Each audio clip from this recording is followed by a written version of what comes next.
안녕하세요. 부개닐링입니다. 오늘 제가 읽어드릴 책은 MOT 진실의 순간 15초입니다.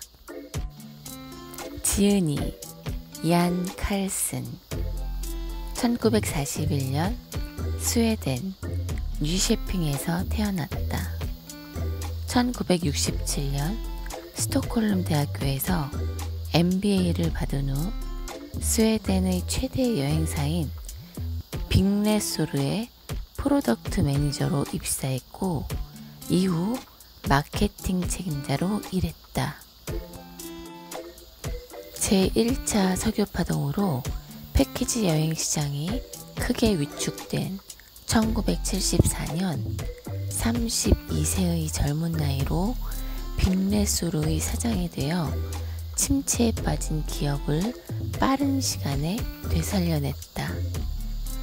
1978년에는 스웨덴 주요 국내선 항공사인 리니에플릭의 사장이 되었고 1981년에는 덴마크와 노르웨이, 스웨덴을 아우르는 스칸디나비아 항공의 최연소 CEO로 취임했다. 리니에플릭과 스칸디나비아 항공에서 강력한 리더십을 발휘해 적자에 허덕이던 기업을 1년 만에 흑자로 전환시켰다. 기업의 폐쇄적인 피라미드 구조를 해체시키고 현장 중심의 경영을 실현한 혁신가이자 고객 감동 경영의 창시자로 이름을 널리 알렸다. MOT 진실의 순간이라는 고객 접점 서비스 개념을 실제 경영 현장에서 활용해 가장 큰 성공을 거둔 세계적인 경영자로 손꼽힌다. 누구나 자신이 필요한 존재라는 사실을 이해하고 느껴야 한다.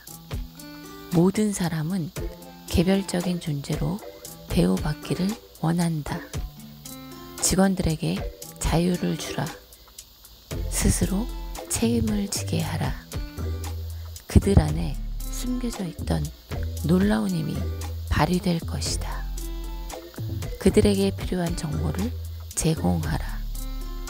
정보가 없는 사람은 책임질 수 없다. 하지만 정보를 가진 사람은 스스로 책임을 기꺼이 떠안을 것이다. 얀 칼슨 1장 고객을 감동시키는 15초. 미국 사업가인 루디 피터스는 스웨덴 스톡홀름에 위치한 그랜드 호텔에 묵고 있었다. 어느 날 그는 호텔을 떠나 스톡홀름 북쪽에 있는 알란다 국제공항으로 향했다. 스칸디나비아 항공으로 동료와 함께 코펜하겐에 갈 계획이었다. 당일치기 여행이었지만 무척 중요한 일정이었다. 그런데 공항에 도착했을 때 피터스는 비행기표를 호텔에 두고 왔다는 사실을 깨달았다. 외투를 입으려고 탁자 위에 올려두었다가 그만 깜빡한 것이다. 탑승권도 없이 비행기를 탈 수는 없었다. 코펜하겐에서 예정된 회의에 참석하지 못할 터였다. 하지만 수속 담당자에게 상황을 설명하자 깜짝 놀랄 만한 대답이 돌아왔다. 피터슨 씨, 걱정 마세요. 임시 탑승권으로 수속해 드릴게요. 그랜드 호텔 방번호와 코펜하겐 목적지를 말씀해 주시면 나머지는 제가 처리하겠습니다. 다른 항공사였다면 어땠을까? 대부분의 항공사 매뉴얼에는 이렇게 써 있다. 탑승권이 없으면 비행기를 탈 수 없습니다. 수속 담당자는 상사에게 문제를 보고하겠지만 피터스는 결국 비행기를 타지 못했을 것이다. 그러나 스칸디나비아 항공은 문제를 해결했고 피터스는 회의에 참석할 수 있었다. 나는 루디 피터슨의 이야기에 대단한 자부심을 느낀다. 이 사례는 우리가 스칸디나비아 항공에서 무엇을 성취했는지를 잘 보여준다. 우리는 고객 중심 기업으로 거듭났다. 다시 말해 고객 만족이 최고의 자산이라는 사실을 깨달은 기업으로 새롭게 태어났다. 고객은 누구나 존중받기를 원한다. 고객이 우리를 택한 것은 우리가 그들을 소중하게 대우했기 때문이다. 현장 직원에게는 고객의 요구와 문제에 대처할 수 있는 권한을 부여해야 한다. 루디 피터슨의 탑승권을 가져오도록 했던 직원의 사례처럼 현장 직원을 올바르게 교육해 고객의 요구를 친절한 태도로 신속하게 처리할 수 있는 역량을 길러주어야 한다. 2장 세계 최연소 항공사 사장의 혁신. 어떤 이는 내가 마케팅 상술로 성공했다고 말할 것이다. 하지만 난 새 기업의 문제를 해결하기 위해 늘 똑같은 전략을 사용하지 않았다. 대신에 각 기업이 시장의 요구에 부응할 수 있도록 방향을 전환했다. 그 과정에서 나는 내 스스로 세운 원칙보다 고객을 직접 만나는 현장 직원들에게 더 많이 의존해야 한다는 사실을 배웠다. 관리자가 아닌 진정한 리더가 되는 법을 배웠을 때 나는 비로소 시장 중심의 새로운 기회와 직원들의 창조적 에너지에 한 발 더 다가섰다. 내가 빅레소르를 이끌게 되었을 때 조직은 어려움을 겪고 있었다. 1973년에서 74년에 석유 파동으로 항공료가 크게 오르면서 사람들은 점점 비행기 여행을 멀리하게 되었다. 그때 우리 경영진에게 빅레소르의 수익을 다시 한번 끌어올려달라는 과제가 주어졌다. 우리에게는 선택지가 많지 않았다.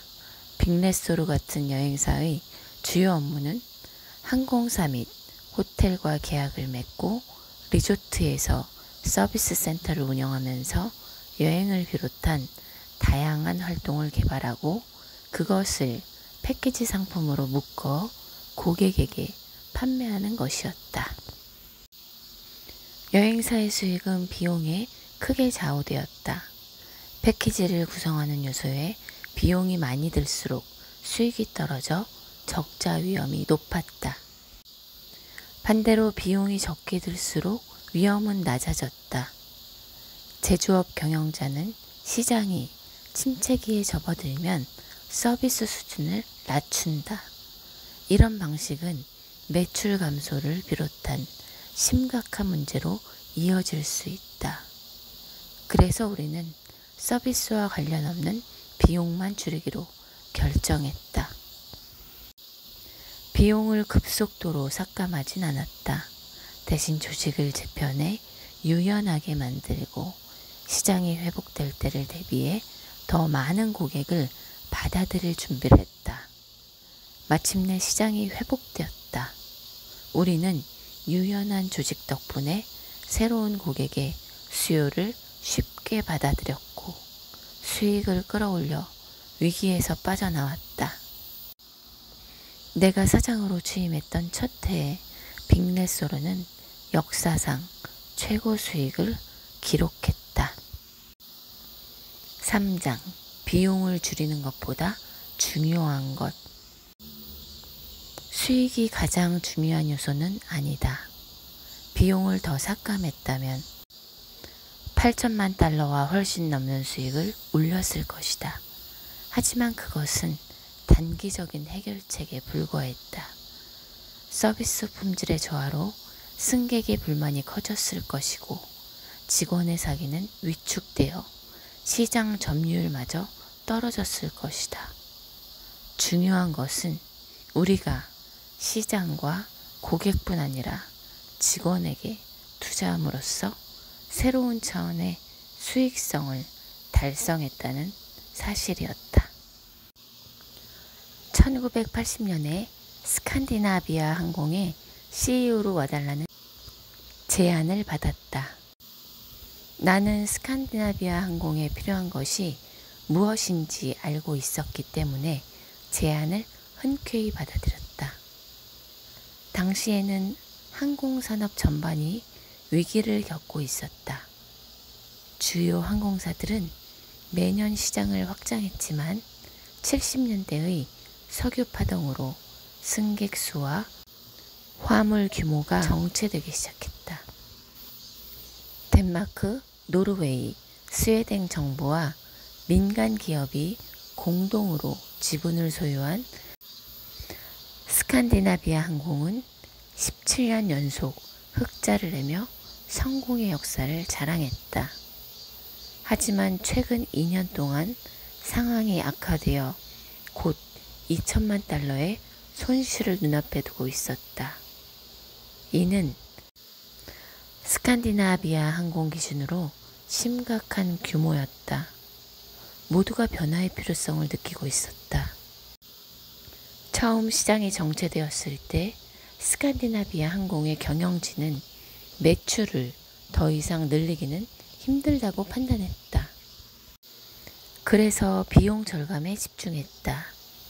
스칸디나비아 항공은 제2차 세계대전이 끝나고 첫 번째 석유 파동이 있던 1973년에서 4년까지 30년 동안 경쟁이 거의 없는 시장에서 안정된 사업을 영위했다. 당시 스칸디나비아 항공의 경영진은 널리 알려진 비용 절감책을 사용하고 있었다. 비용 삭감은 침체된 시장에서 살아남는 데는 확실히 효과가 있었다. 하지만 고객이 별로 원치 않는 서비스는 그대로 내버려두면서 돈을 지불할 용의가 있는 서비스는 없애버리는 역효과를 낳았다. 비용을 삭감하는 과정에서 기업이 가진 경쟁력마저 삭감해버린 것이다. 비용 삭감이 조직 내부에 미치는 영향 또한 심각했다. 직원들은 주도권을 잃어버렸다. 결국 아무도 비용 관리를 책임지려고 하지 않았다. 다행스럽게 내가 스칸디나비아 항공의 사장으로 취임하던 초창기 무렵에 경영진 중 한 사람인 린드베리가 몇몇 기존 관리자들과 함께 조직 관리 전반을 맡아주었다. 덕분에 내가 꾸린 새로운 경영진은 스칸디나비아 항공이 새로운 궤도로 들어서도록 하는데 시간과 에너지를 집중할 수 있었다. 우린 스스로 한 가지 원칙을 세웠다. 단기적 수익을 얻기 위해 항공기를 판매하지는 말자는 것이었다. 최고의 서비스를 제공함으로써 수익을 내고 정체된 시장에서 점유율을 높이기로 했다. 비즈니스 승객에게 질 좋은 서비스를 제공하자는 목표를 분명히 세우자 비용을 절감할 분야도 쉽게 알 수 있었고 서비스 품질을 유지할 수 있다는 확신을 가질 수 있었다. 그리고 책임을 현장 직원에게 분산을 시켰다. 모든 의사결정은 시장과 가장 가까운 곳에 서 있는 직원들의 몫이었다. 그래서 우리는 통계 자료와 인쇄물에 파묻혀 있던 시장조사 부서 직원들이 현장이나 특정 항공편에서 직접적인 책임자로 일할 수 있도록 선택권을 주었다. 4장. 관리자가 아닌 리더가 되어라. 축구 경기에서 가장 중요한 건 선수들이다. 그들은 경기를 하는 동안 스스로 감독이 된다.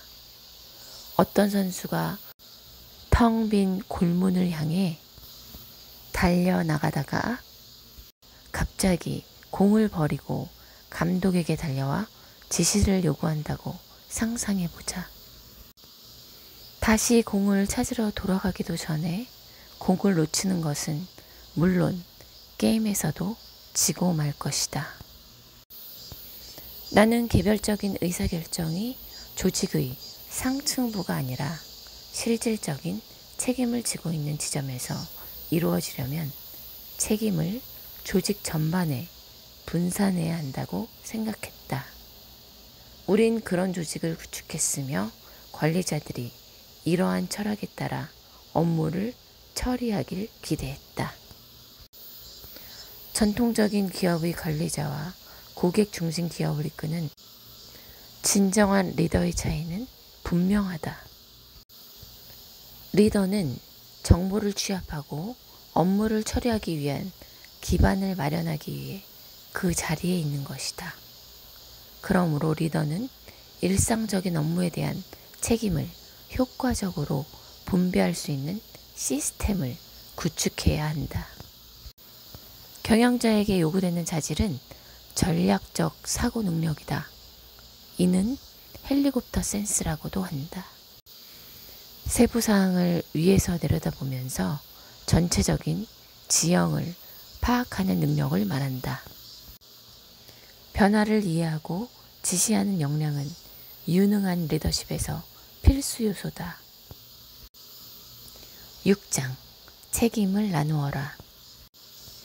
모든 사람이 관리자가 되어야 한다는 것이 그저 허울 좋은 말처럼 들릴 수도 있지만 나는 임원들에게 피라미드의 상층부에 있는 사람들에게 그들의 역할이 근본적으로 바뀌었다는 사실을 일깨울 때 이 말을 사용한다. 예전에 관리자였던 경영자는 이제 리더가 되는 방법을 알아야 하고 현장에 있는 직원들은 스스로 결정을 내릴 수 있어야 한다. 모든 직원은 진실의 순간에 고객에게 기업 이미지를 직접적으로 전달하는 존재다. 칼스는 수직적인 결정 구조 때문에 주어진 진실의 순간을 모두 망쳤다고 지적했다. 진실의 순간이란 고객이 회사나 제품 이미지를 결정하는 15초 내외의 짧은 순간을 말한다. 이 짧은 순간에 고객의 마음을 사로잡아 기업의 팬으로 만들어야 한다. 그는 직원들이 문제가 발생할 때마다 의사결정을 위해 조직의 보고체계를 거슬러 올라가야 한다면 15초라는 황금 같은 순간은 사라지고 말 것이라고 했다. 물론 현장 직원의 적극성을 끌어내기 위해선 잘못된 결정을 내림으로써 문제가 생기거나 일자리를 잃어버릴 수 있다는 우려를 불식시켜야 한다. 칼스는 경영자와 관리자는 위험을 무릅쓰고 때로는 실수를 저지르는 직원에게 처벌이 아니라 조언을 줘야 한다며 잘못된 의사결정은 교육을 위한 기반으로 사용돼야 하고 올바른 의사결정은 인정과 긍정적인 사례를 위한 근거로 활용돼야 한다고 설명했습니다. 그리고 시간을 잘 지키는 항공사가 된 비결은 무조건 정시에 출발하는 데 있었는데요. 환승 비행기 연착으로 승객이 도착하지 않더라도 심지어 지각하는 승무원이 있어도 최소 승무원 인원 기준만 맞추면 출발하도록 했다고 합니다. 결국 연착 잦은 적자투성이 항공사를 살려낸 건 권한 위임이었던 것입니다. 수직적 구조를 가진 조직에서 정말 필요한 메시지를 확실하게 전달하고 있어서 아주 유용했던 책이었습니다. 그럼 저는 오늘 여기서 인사드리겠고 오늘도 함께 해주셔서 정말 감사합니다.